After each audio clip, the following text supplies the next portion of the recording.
Now let's dive a little bit deeper and understand what actually is a database. We've already learned that companies use databases to store data in a structured form in form of tables. So this means that we have data available in columns and rows, and we use SQL to interact with this database. That means, for example, that we want to tell database management system what data we want to get out of the database.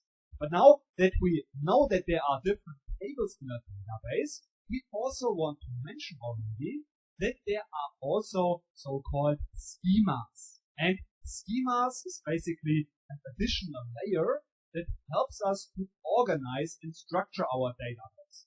So you can think of this as, for example, on your PC, different folders. So in one schema, one folder, you have different tables. And this just helps us to organize and structure the database. But we'll learn more about this later on in more practical.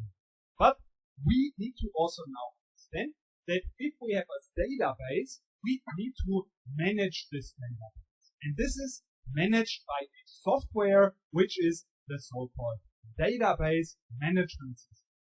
And in our case, we are using PostgreSQL for that.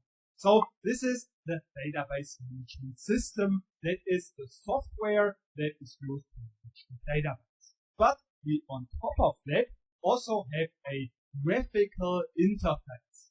This is the interface that we use in a graphical way to manage databases and to write our SQL queries in.